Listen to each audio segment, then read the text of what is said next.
Perfect. Okay, Right? yeah, it is recording. It is. Thank you, Elisa. And sorry, everybody, about You're that. welcome. I had totally forgot to record because we have people who couldn't join who asked us to record this chat. So as I was saying, the idea today is to have this friendly conversation. It's to talk about how we're going to navigate during this very uncertain time, because we don't know the impact of coronavirus. We don't know how long it's going to be. We don't know how much it's going to affect us, you know, financially, emotionally, with our schedule, with everything that we have. And again, it's going to be a time where we can either shine, rise, a superstar of our own family, of our own team, or we can really be miserable. And I invite you today to really focus on what is it that you want to do. I also want to say something to you that I always say during my training or my conference, my coaching session. You know, whatever you want to take out of today's call is what you're going to get. If you're here this morning and you really want to get some strategy and see, you know, how you're going to center yourself and be okay with everything that is happening, this is exactly what you're going to get out. If you come here just to have coffee and listen to me, that's exactly what you're going to get, right? So there's no right or wrong. And as a coach, I absolutely love helping people find the way they can navigate through their challenges, their uncertainty. And I want to make sure I leave time at the end of the call to ask any question that you have. If you have a pressing concern, if you want to check something, you know, I'm here to give you advice or maybe even coach you depending what the situation presents. Because this is what I do best and this is what I enjoy the most, right? So the first thing that I want to do briefly, very briefly, because I realize almost everybody knows me on this call, but some people don't. So I'm going to put a slide where it's a, oops, sorry, I went too fast. I'm going to put a slide where you're going to see a little bit of myself, right? Who I am, how I got here, and so forth. So for those of you who don't know me, I am a certified professional coach by the ICF, and I specialize on leadership coaching and leadership development. I'm the former president of the International Coaching Federation for South Florida, and it is not an important fact per se. I just want to let you know, because I believe it's very important in every profession to have credential, right? To have credential that says exactly what you study, what you did, and how you end up here. Before becoming an executive coach, I was a banker for 18 years. I had a lot of fun being a banker. I love my bankers. We have some of them in the call. And I also choose at the beginning of my business to work with bankers because this is who I knew. Obviously, with time, I've been doing that for over 7 years now. I work, you know, with lawyers, with all kind of other people, and everybody's fun to work with. But that's why I mostly work with bankers in my beginning career. We usually, tend to go where we come from, right? And I also am multilingual. Yes, I'm actually French. For those who don't know, I was born and raised in France, but I had the opportunity to live in Chile, Argentina, and in the United States. I also spent 2 years in New York when I started my banking careers in the United States. I'm a blessed mother of 3 wonderful children, and I am married to the love of my life, fortunately. And we also have a dog. So this is kind of our family, right? I decided to go back to school last year to continue my education because I really like learning. And I'm currently pursuing a Master of Arts in Leadership at Trinity International University in the campus they have in Florida. So that gives you a little bit background of who I am and how I end up here. Okay, so today's agenda, basically, first, we're going to talk a little bit about how do we relax, right? What is it that we do? Then I'm going to briefly mention the 3 parts of the human body, the human being. We have a 3 parts body, we have a physical parts, we have the mind or the soul, and we have the spirit. I'm going to talk about the importance of the alignment of these 3 parts. and to explain that I'm also going to use a little bit of the coaching process so you can understand how your thinking goes from the time it is created in your mind until it comes into action. And then we're going to go over to strategy to navigate those uncertainty in each of the part of the human being. And then of course I'm going to have time for question answer. I will stay after the call, which means at 11 or whenever this presentation is finished, you're free to go, but you're welcome to stay to ask any question that you want. Okay, so the first thing that I want to do, I want to ask you, usually what do you do to relax? I mean, what is it that you guys do to relax? When you're stressed, what is it that you do? Anyone want to share? Sure, this is Andres. I'll share, right before this whole epidemic started, I go to the gym and I work out, I do Orange Theory, and then I started working from home and the gym closed. And I realized, and I stopped working out, and at night, I would start getting a little bit desperate, and for a week or 2 weeks, I would have a glass of wine and that would help. But now the last week I started working out in my house finally. And that desperation that I get at night is gone and I sleep better. Awesome. So to me, it's night and day difference when I exercise and I don't, difference it makes. Of course, Andres, of course. And I can totally relate to that because I am the same kind of person. And my body needs, my head needs, and I think my family needs for me to work out because it keeps my sanity. So that's, for me, that's very important too. Anybody else want to share?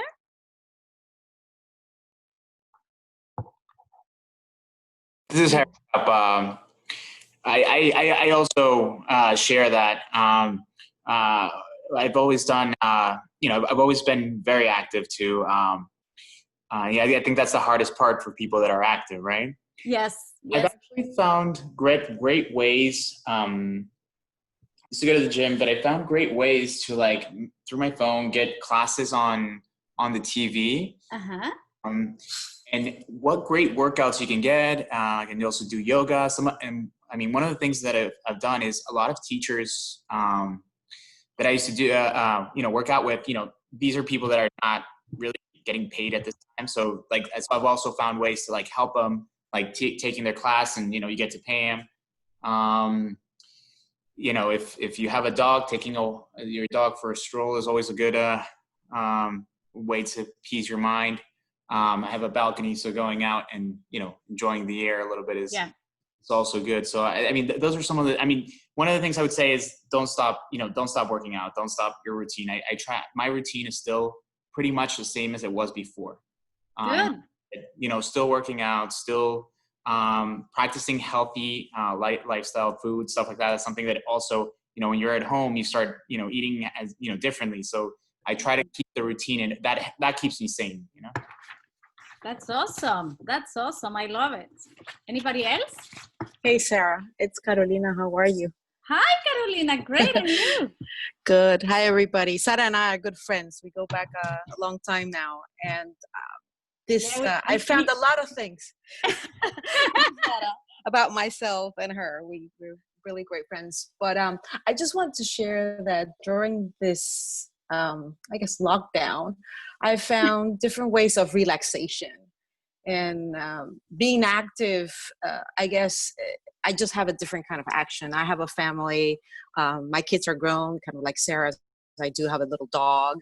And we just moved into a house, which for me, it's the first time living in a house with a garden. I've always lived in an apartment building. So for me, relaxation is really going outside and getting all that sun, just the hope, that there's some green out there and that there's people around me that are doing the same thing.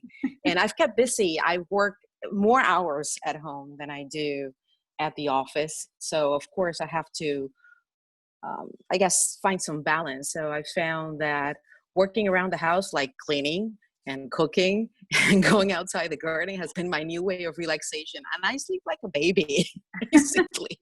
I don't think I had that 3 weeks ago. I'm sure you didn't. No, it was different. But it is, you know, and there's something very interesting. You say I cook, right? And it is amazing because as a young mom, I always cooked every night. And I would love to cook. I would come home and be excited and cook. And there was a time in my life, which is right after I had, right after actually we met, Carolina, not right after, but, you know, shortly after. The interesting thing was I had lost my job and I was home all day, right? So when you lose your job, you're home all day and your entire schedule changed, right? And it's not like now where you kind of find out a thing. It's like, what do I do, right? And I remember that at the time, I didn't want to cook. So that's when I realized that cooking for me was kind of a relaxation things to do. It was like a therapy because I would come back from work very exhausted and maybe a little bit stressed with whatever happened. And then cooking would take that away. So at the time for me, cooking was, you know, to relieve the stress. So I totally understand that sometimes cooking can also be like kind of a work of relaxing. Anybody else want to share? Hi, this is Maria. For me, I think meditating, just Okay. when I feel anxious, just sitting in meditation for a little while, and also getting out in nature is a way that I find that I need and I relax.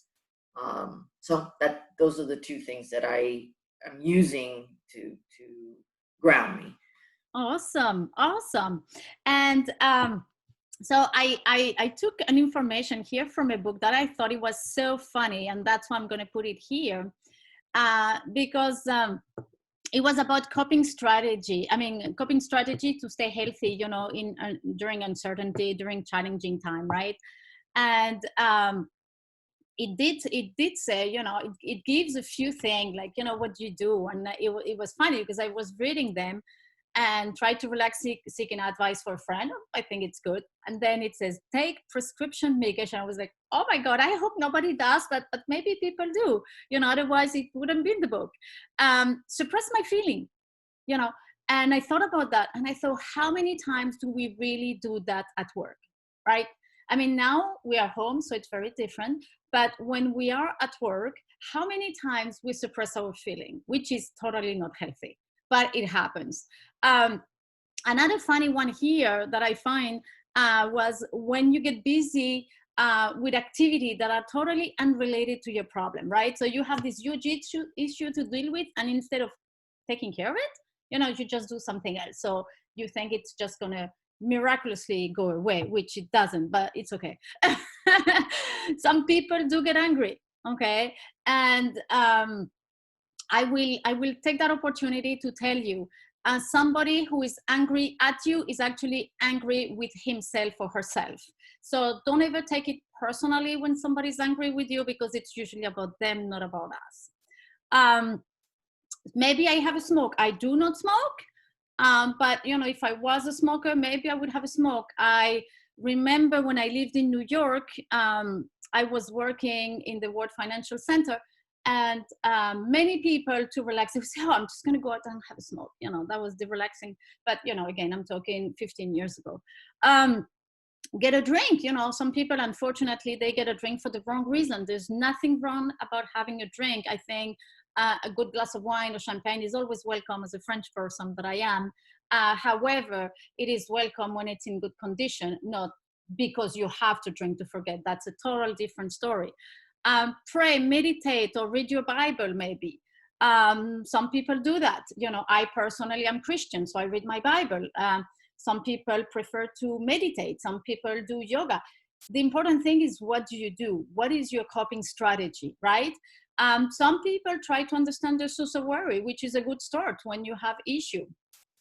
And then the last one was, of course, the one that we usually do, especially here, as I saw when you guys were talking, you know, do you work out or practice breathing exercise? It is very important to know how to breathe.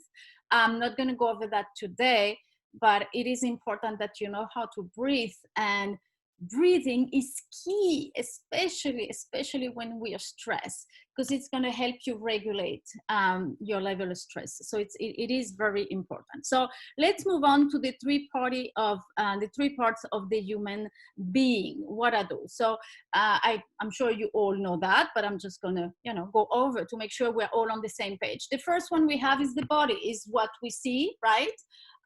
It's everything that's physiological. Is the fact that we can see, we can hear, we can smell, we can touch, we can taste, everything. This is our body part. The next one that we have is our soul, or our mind, is everything that has to do with our psychology, our emotion, and our will. And the third one is the spirit, right? So it's what we refer as intuition, our conscious, and also for Christian is what they refer with their communion with God. So how does these three parts work, right? So, the body and the soul, they are related with our emotion, right? They're translated into an emotion. And usually when your soul and your body are aligned, the emotion are healthy and good, right? And produce the good hormone that we need, right? Same thing between spirit and soul, the subconscious. Subconscious is something we cannot really control. However, if you're at peace, in your soul and your spirit, usually the subconscious is doing pretty good too. And then when we can align the spirit with our body, that we get the energy, right? It is so important to have that aligned. And I decided to spend a little bit of time on this because many times we don't see the effect immediately when that happens, right? So for example, it has been proven that people who suffer from stress, they usually have physiological consequence later on, right? We don't see them right away. As stress gets worse and worse, then we'll start seeing them sooner and sooner and sooner, right? But many symptoms of anxiety can have a generative effect in our body, right? So that's why it's so important to have them in line. So I did a little drawing here to show you exactly how that works, right? So when our body and our soul are aligned, the emotion we're going to transmit, we're going to have, they're going to be positive emotion. They're really going to be like this happiness state, this peaceful state, right? When our body is aligned with our spirit, right, then what's going to happen, we're going to have this very good energy. Energy is something you cannot really measure, but you can feel, right? And I'm sure you have all experienced when you meet with other people and you say, oh, she had such a good energy, or oh, she had such a bad energy, right? I mean, you can feel it. So somebody who is not aligned can really be seen as somebody that is unhealthy. And then of course, when you align the soul and the spirit, then it's all your subconscious, right? And I put here the symbol of peace because I think ultimately that's what we want. We want to have happy emotion, healthy energy, and a very peaceful subconscious. That makes you whole as a person when every part is aligned. So now that we know that we should be aligned to be at our best, I thought it would make a lot of sense to explain to you how the coaching process works, because it's going to help you later on understand how to apply the strategy we're going to talk about, right? So the way coaching works, it's very, very simple, okay? If you have never experienced coaching, I suggest you do because it's a lot of fun. And if you have experienced coaching, you'll probably remember that concept I'm going to explain to you, because usually that's one of the things we explain to our client. So everything starts in your mind with a thought, right? Everything starts, you have a thought. And then that transmits, that generates feeling, emotion, right? And then that in turn is going to generate action. You're going to take action. And that action is going to give you a result. And the result, it's going to confirm your thought. Right? So let's take an example. My thought is, let's take something really nice. And I think I'm a great person for my job. Like I'm an amazing, let's say I'm a product manager. I'm an amazing product manager, right? That's what I think in my head. So my feeling is that, well, I'm very happy, I'm excited, and, you know, I'm going to get to work, and the action I'm going to take, they're going to blow your mind. I mean, I'm really going to be like super productive, super happy. And then the result is going to be positive. Because the result is positive, it's going to confirm my thought, right? And it's going to confirm how great I am and everything, and how I do everything great. So the core coaching process is great, especially when it's positive, right? Because, you know, positive thought, positive feeling, positive action, and positive result. And it goes well, and it can never end. That's a beautiful process. Now, what happens when we have the same process, but it is negative? So my thought in the morning can be, I'm not really good at what I do. I'm kind of a loser at what I do, right? So then what happens, the feeling that I get is a depressed feeling, is a feeling of I'm not good at that. It's sad. It's, I'm not going to say maybe despair, but it could be, but is unmotivation. It's everything that is not positive, right? So therefore, because we feel like we're not doing a good job, we are really not motivated by what we have to go and do, the action we're going to take, they're going to be minimized. They're going to be minimum. We're going to do the bare minimum to, you know, to go over and to move on, because we are not motivated at all, and we think we're not doing a good job, right? What is the result going to be? The result's going to be bad for sure. It's going to be bad, or maybe there's no result. And therefore, this result is going to confirm the thought that I'm a loser, I'm not good at that, and so forth, right? So when the coaching, I mean, when the process is positive, it's great. But when it's negative, it's not really great. What we need to do in that case, right, it's get rid of that thought. And the way you get rid of a thought is by creating a new belief. And that's how coaching works. And that's how we work with our clients, so we can make sure we transform the person thought by transforming their belief. It's a whole process. It's not something that happened overnight. And we help our client with new techniques. But I wanted to let you know that, because what we are living now, we're living in this midst of uncertainty. We don't know what's going to happen. We don't know how bad, how much, how little we're going to be affected, right? So depending on the thought we're going to put in our head, this is what's going to be happening again, and again, right? So if I get up in the morning and I say, oh my God, you know, this has happened again in that country, and this is what I heard, the feeling that we're going to have, it's going to be a depressed feeling. It's not going to be a happy feeling. And because we're going to have this very sad feeling, you know, we're not going to take a lot of positive action, right? Because negative feeling can only produce negative action. We cannot produce something overly positive by being so negative, right? And in turn, the result is not going to be positive, and then we're going to say, oh crap, you know, this is just the end of it. And then we're going to go in circle until we kind of break the cycle and change our belief, right? So basically, this coaching process is super simple and super important to understand, because this is what's happening right now. And I'm sure you can see right here in your virtual world now, people in your office, whether it's a client, a colleague, a boss, a supervisor, anyone, you can see them going into circle, right? You can see them in the WhatsApp messages, right? I mean, I think we can even do like a pool, right? Out of 10 messages that you get, depending on which circle you are involved in your communication, how many are positive, how many are negative? Usually it's more negative than positive, you know? And I have a little game with somebody that I know, and she sends me the negative, I send the positive. It's a little game, like to offset thing. But it's true, it's true. And I do that only to offset all the negativity, because you know, the presence of anxiety is unavoidable. We cannot avoid anxiety, but the prison of it, you know, keeping it, you know, that's an option. That's an option that we have. You know, I remember when I was in coaching school, one of my teachers said something so interesting. She said, Pain is unavoidable, but suffering is optional.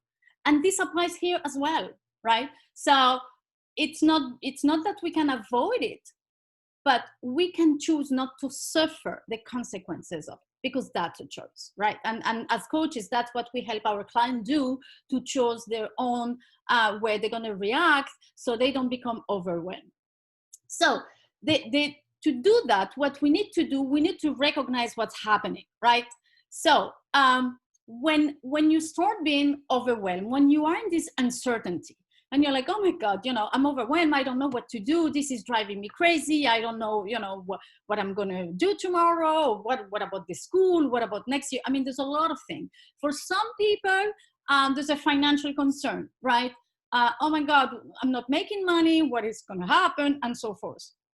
So the first thing we need to do, we need to recognize what exactly is happening.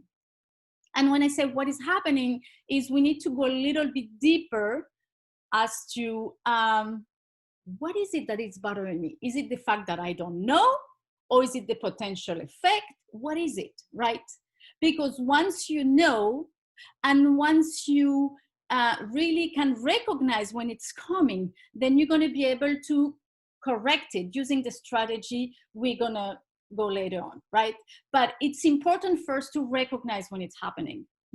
The only way to change something is to be aware of it.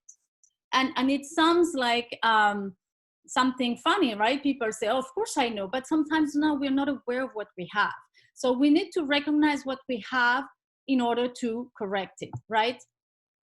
And sometimes we can just use this very simple question: what is happening to me? You can even journal if you want. Some people like journaling, and you write it down. Why? Why is it?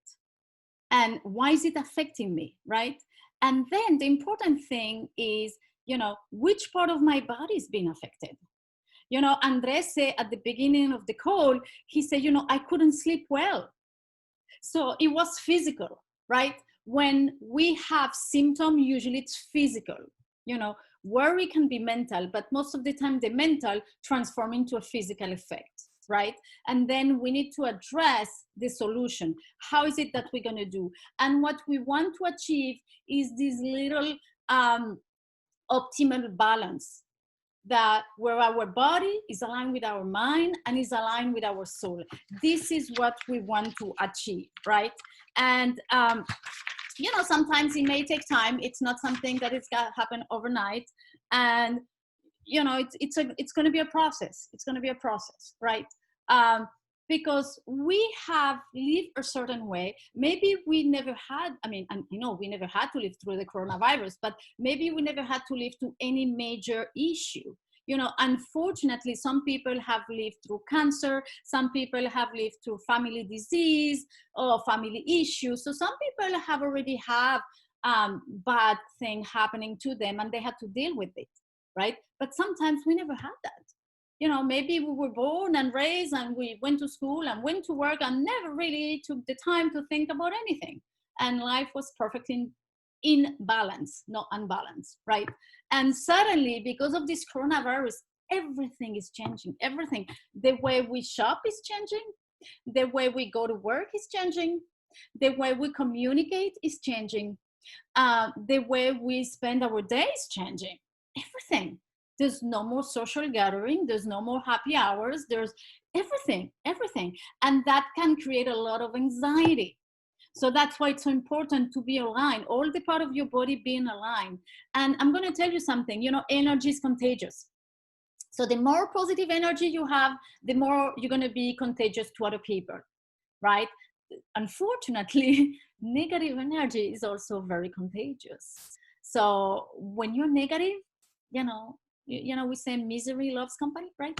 And you tend to want to go like this. So what we want to do is to make sure you are well prepared. So when the negativity is around, we kind of shield ourselves, right? And when I say that, I don't mean to be away from the news or not to listen. I don't mean that. I mean, you can listen to it, you can watch it, but you can choose not to be affected by it. Right? And when I say affected by it, I'm not talking about being compassionate. I'm a very compassionate person. And, You know, I've helped many people in the past who needed compassionate person, but that doesn't affect the way I am. That doesn't affect who I am, right? So that's very, very, very important. So now I want to be mindful of the time, and I want to be mindful also the time for question. So what is the first strategy I would highly suggest that you do in the midst of this uncertainty? The first thing I would like you to think is about your value. What are your value? And I bet you never really spend time, you know, thinking about your value, because we usually don't. You know, you do that when you create a business, when you create a new company, a new, you know, whatever, then, oh, what are the value of the company? You do that for others when you go to work for another company. Like Susana works for Bank of America, and Carolina works for Bank of New York, right? Different bank, different value. I bet if they were going to switch their job, they would need to learn the value of the new bank, because this is how it works. Now, I'm not talking about the value of the bank. I'm talking about your value. What are your value? What is important to you? This is the first thing we need to ask ourselves in the morning. The first thing, what are your value for your body, right? I know it sounds like, what? A value for my body? Yes. What is the value you have for your body? How much do you value your body? How important is it to you? Do you take care of it? Because sometimes we think we value, but then we don't take care of it. You know, are you eating healthy? Remember, Andres talked about that too. Are we being healthy? Because maybe we aren't. Maybe we're eating junk food, and that's not good. That's not valuing who we are.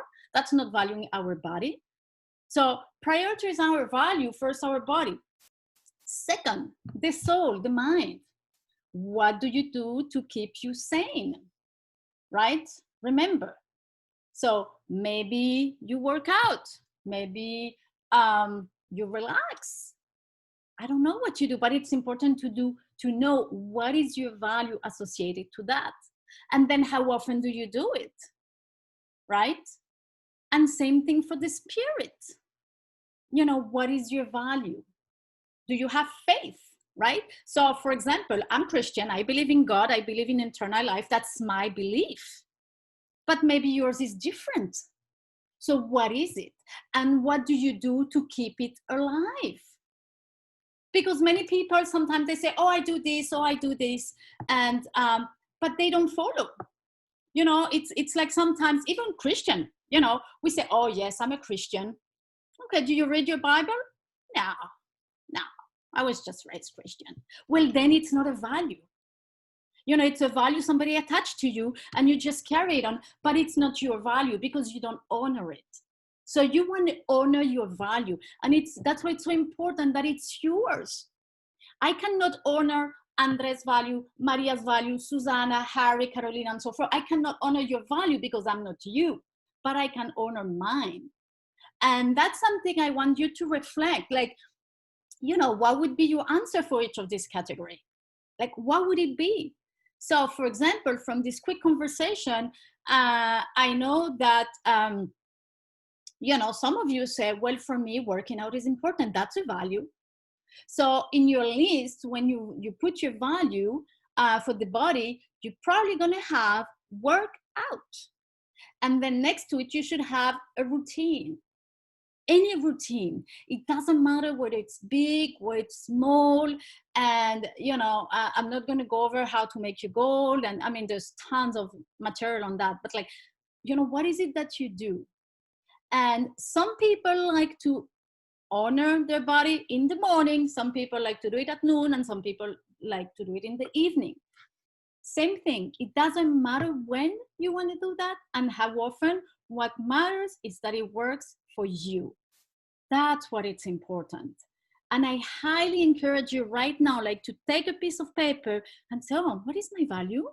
What about my mind? What do I do to relax? You know, sometimes to relax, people watch TV. And personally, I don't think that's a relaxing activity. I just think it's a brain dead activity. Again, that's my opinion. But some people use TV to relax. Personally, I prefer to go outside, or at least open the window and look at the sky and just observe nature. Just look around and say, that relaxes me. Some people read, you know, whether it's a meditation book, a scripture book, whatever it is. But what do you do to kind of really respecting and value your mind? What is it that you do? And same thing for the spirit. You know, you want to be aligned. And somebody who is aligned from the time they get up until they go to bed is somebody who's going to have this huge shield of protection. Because whatever happened, we are aligned. And then when something happened and shifts us outside our alignment, then you can recognize what is it and how to deal with it. You know, and it was funny. One time I was working with a client, and she was telling me that she would go to her bathroom when she was having this issue with her family. She would go to her bathroom and she would just scream out alarms like, oh! And I was, really? Does it work for you? And she said, yeah, it's wonderful. I scream, I imagine I talk to them, I get it all out. And by the time I come back into the room, I'm peaceful as a bird, like, blah, blah, blah, blah. If it works for her, it works for me, right? So as a coach, I encourage you to look for your value. What value do you have and how do you honor them? And usually conflict is when there's conflicting value. That's when you have conflict, you know, because sometimes we don't know which value to honor first. That can create conflict. But again, another topic for another time. But right now, what we want to focus is prioritizing your value. What is it that you need to do, right? What is the most important thing that you need to do? I strongly encourage you to write them. You know, when we write in a piece of paper, what's happening is that we activate something in the brain and we tend to remember them better. I know some people don't need to write and it's fine. But some people do, so it's good that we do. The second strategy I want to go over is the scheduling. Scheduling is key. It is key. So everything has changed. Our schedule has changed. And because of that, we have changed our routine. I bet most of you don't get up as early as you used to do, right? I mean, personally, I told you, I have children in high school. You know, they start high school at 7:15, which I think it's insane, but it is what it is. And we used to leave the house at 6:30. I'm so happy. I have to admit, I'm happy that we don't need to leave the house at 6:30. Now, did it change the time we wake up? Of course it did. Did it change the way I start my day? No, it did not. Because I have structured my schedule, right? So that's something super important. Schedule time in the morning, you know, whether it's for the body, the soul, or the spirit, or the three at the same time. Schedule a time in the morning. As soon as you get up, schedule a time, either before coffee or after coffee or before breakfast or after breakfast, but schedule a time before you start your day. A time for you, right? Where you can really focus and meditate. Maria says she meditates, so I'm sure she does. I don't know if you do, Maria, but you know, if Maria was going to meditate in the morning, she's going to have a much better day than if she does it, you know, after 3 hours of work. I mean, both are very important, but being better prepared, it's going to help her to have a better day, right? Same thing for me. I read my Bible in the morning and I find encouragement, so I'm all fired up to start my day, you know? But this is who I am. What is it that you do, right? Do you meditate maybe? Maybe do you just listen to classical music? Or maybe you like to listen to rock? You know, it doesn't really matter what you do, but what matters is that you really schedule that time. And the morning is the best time because this is right when you get up. This is before anything. Before anything. You know, many years ago, I worked with a client that was overly stressed. I mean, he was so stressed, it was almost, you know, difficult to watch. And he would come to this session. We used to meet in South Miami. He he lived close by South Miami. So we used to meet at a coffee, at a Starbucks coffee, because this is where he wanted us to meet, because he would have his coffee there. So we would meet and he would go on. And I said, okay, can I ask you a favor? Can we try one exercise for the next 7 days? And he said, yes, sure. I said, okay. So I said, would you agree that for the next 7 days, you don't open your email and you don't watch the news until you actually get into your office in Brickell? And he was like, okay. But then, you know, when I prepare breakfast, I say, listen to music. Do you like music? Choose the music. Or